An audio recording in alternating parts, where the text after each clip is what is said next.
Tuatahi o te rā, kei te mihi ki a koutou, ki tēnei wā, kua hui mai rei, ki tēnei rā, nō reira, tēnā koutou.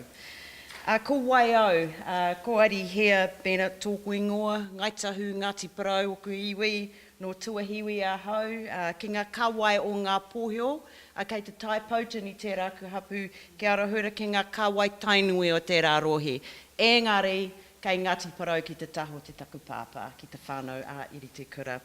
Kia ora, and thank you, and if you can stay awake and just listen to me for a few moments longer, thank you so much to the Commission for inviting me here to share with our other wahine this evening. And I really just want to labour on that part because here we have two young women who are really epitomise and set the scene for the future in terms of intergenerational sustainability and future in terms of leadership. So I really do mihi to you both, and I can't see where's Hannah gone. Oh, kia ora, running down the back there. There's the humility right there in the back there. So I'm going to share a couple of comments, but I really want you to think about and resonate on both hearing Sasha and Hannah in terms of the acknowledgement of Indigenous rights of women and actually taking it through from the history of your whakapapa to where we are today and thinking about actually how we're going to transform that and take it on into the future. And I think what better way to depict it in this visual here. And, I think if you were lucky enough to be there at the opening in Ngati Waiwai in 2014, the spirit, the energy and the vibrancy of these young women bringing to the fore traditional leadership that actually was once there. So they weren't hiding behind Tāne. They had that role of actually being the warrior leaders and the women, and we heard the whakapapa kōrero that went with this wero, and it really resonates today with me. So it's a beautiful visual that I take everywhere with me, and it's with really honour and enthusiasm that I actually I look to this and I think there is history and there is the future in terms of Indigenous women taking ourselves into the future, and also the contemporary nature of actually what we have to roll with today in terms of the complex society, the pressures that are placed upon us. These young women are demonstrating that, so kia ora. I think, Piki, kia ora, I'll just move to the next one. So, let's not forget, and the kōrero that has gone before, the courageous leadership and the humility of women who are not only are at the front, but they are at the back. And as Sasha described that, let's not forget all of those women, our mothers and our grandmothers, etc., who were at home driving and raising families. And that's why this whole kaupapa for me in terms of children, young people and their families and communities resonates. It's something that I've driven all throughout my career in terms of being a social worker, and I am just in another social worker's role right now in terms of being at Tarunanga, because as you know, chief executives come and go. And, so it's important for me to hold strong to actually what that kaupapa is for me, and as I told Minister Tolley today.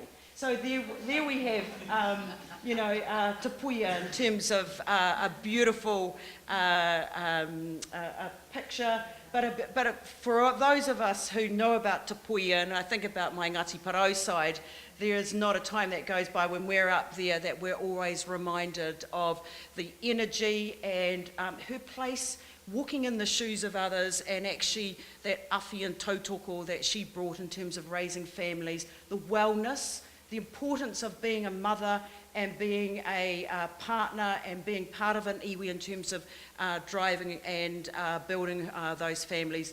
Here we see it in tapuia. So just move to the next. And there we go here. So this brings back, and if you're lucky enough to be as old as I am, in regards to living and breathing and actually seeing the leadership the spirit of enthusiasm and that real courage and confidence in taking people forward. And when I think about Dame Fina and I think about what she did at that time, you know, I think about 60s and 70s, and it helped some of us who were starting to 70s and 80s, started us on this journey, Catherine, in terms of standing up for actually who we are and what we're about and that whole sense of identity. So I pay honour here to these women. And where would we be without, if we can move to the next one, certainly Tatiana. And, you know, when I think about whānau ora, not the sort of the technical concept of whānau ora is about all of those slides I just talked about before, and it's actually about me. I live in a home in Tuahiwi, and I live now in a 4-generation home, and you know, my folks are older, and that caring for them, I now find myself being in a role of actually supporting and caring and for my parents, although they're the great cooks, I must say, and the gardeners, but that living and breathing whānau is so important, and not only the physical but the emotional, the social and the cultural wellness that helps build those generations in our family is actually around whānau ora, and we know that Tatiana, now that she's even moved on in that formal role, and the formal role probably wasn't anything because she was whānau ora before and she's whānau ora afterwards. And so, if we just move to the next slide. So let's come to the sense of well-being and wellness driven at the Papatipu, driven at the hapu. And it's kept alive, really vibrant, not only in colour, but also in the generations here that we see in terms of this family here, and actually what they are giving back to their families in the community. And again, that importance of being an Indigenous woman, they've captured what it is in their own Papatipu, in their own communities, and if you know these Waka sisters, they will drive it in terms of their own Indigenous spirit, and that will actually be imbued in the generations to come. And so I want to move to another slide now, and think about the contemporary nature of Indigenous women and Indigenous leadership. And think about the opportunities that came out of the Christchurch earthquake. But here we have a number of young women taking on, you know, traditionally what was probably seen as male roles, but actually now driving and becoming real leaders, and actually at the top of their game in terms of graduation when it came to their apprenticeships being completed. So we're seeing from our history right through into this contemporary nature that we have Indigenous leadership everywhere.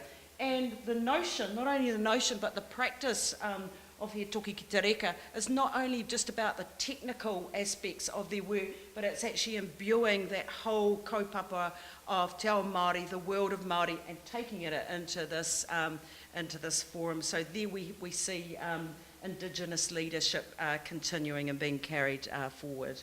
So as we move through these generations and the youthfulness, we see here younger women going into other employment that is again traditionally probably seen as male-oriented.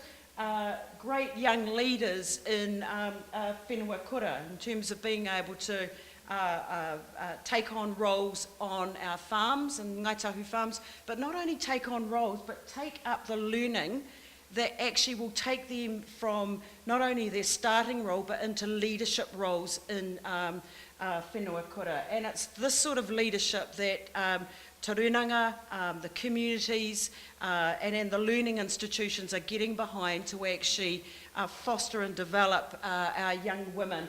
And again, very similar to He Toki Ki Te Reka, it's about imbuing it in a culture of a world of Te Ao Māori and bringing through that strength and that kaupapa of being Māori on the farms, etc. So the next slide, I'd really just want to bring to your attention. It's probably, since I've been in this role at Te Rūnanga, some of the things that when I looked at the kaupapa this evening, I thought, actually it's worth raising this because when we look across the country and we look at tribal leadership, we don't see many women in the front. And, we have to ask ourselves, actually, do we need to be in the front, spouting forth, or do we need to be in the back, actually probably making things tick and actually making the leaders work?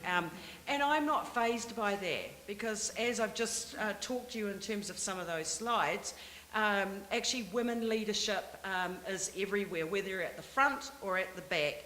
And one of the things for me that stands out in terms of leadership, and one of the things that I've been driving as a leader, is that there is a bit of there's probably what I would call the 3 C's that I undertake when I'm in any type of leadership role.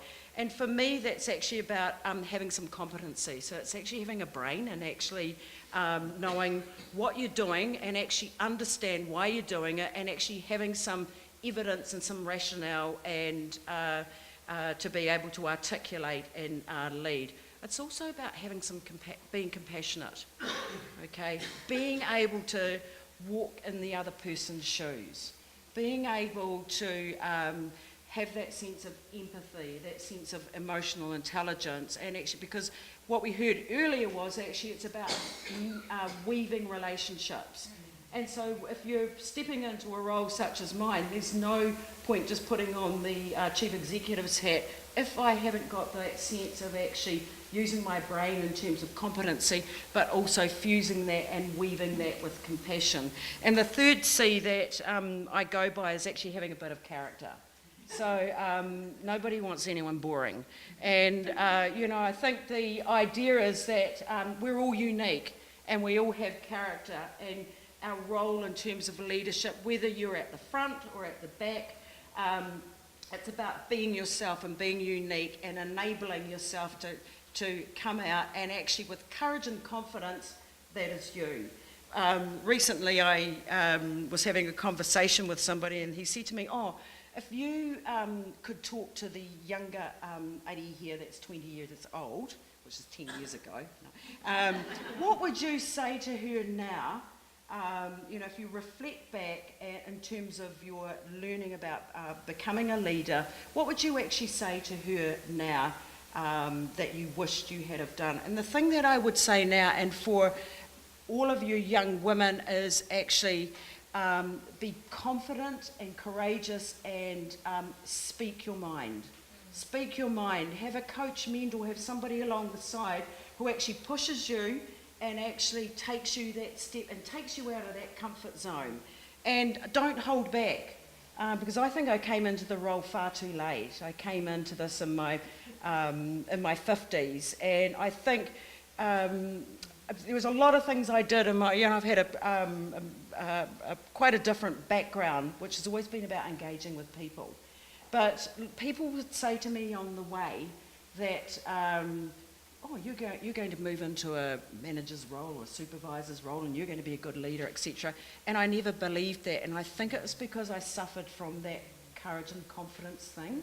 And so when someone said, don't be silly, that's not me. And I used to think, that's sort of the humble me, but, and it was, because it's about me walking in the shoes and being next to somebody and walking alongside them, not getting in front of them and taking over, unless it's my brothers.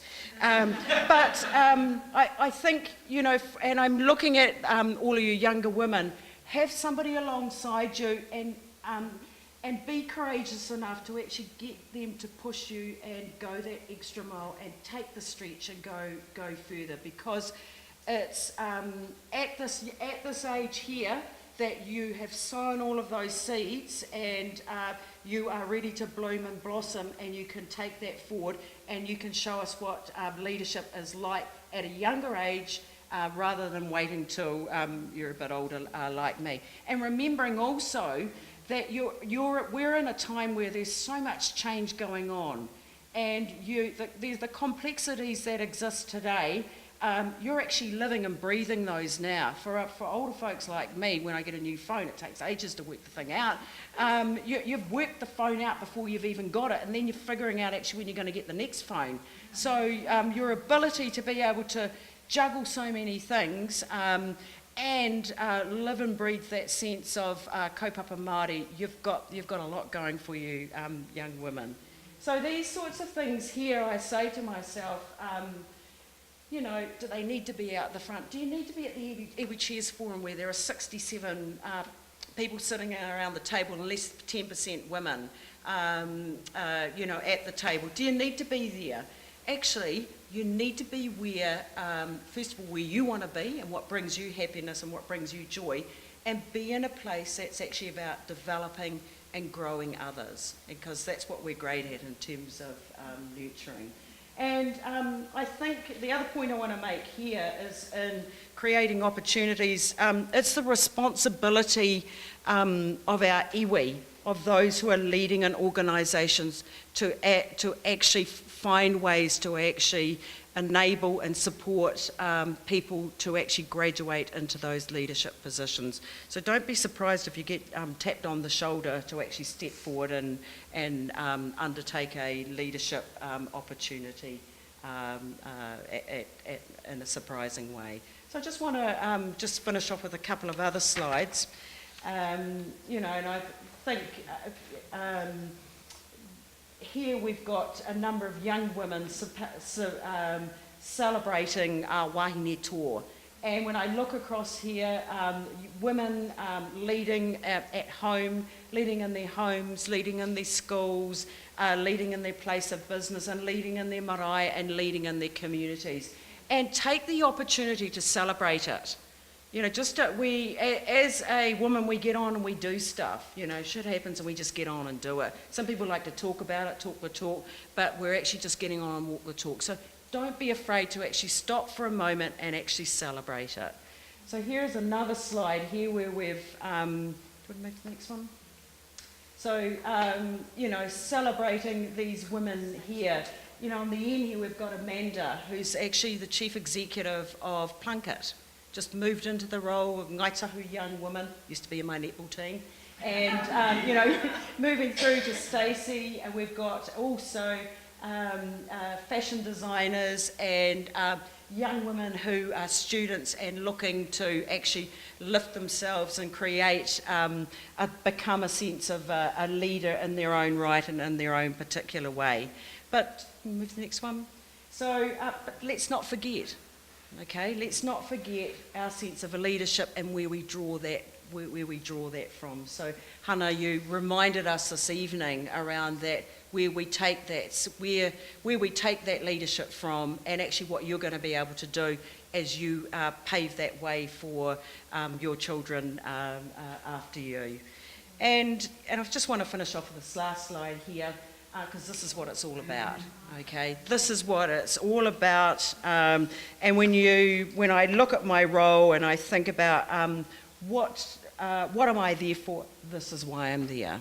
And this is what I'm looking to create. And for as long as I be there, you will see things coming out of there that are about children, families, and communities. Kia ora. Thanks.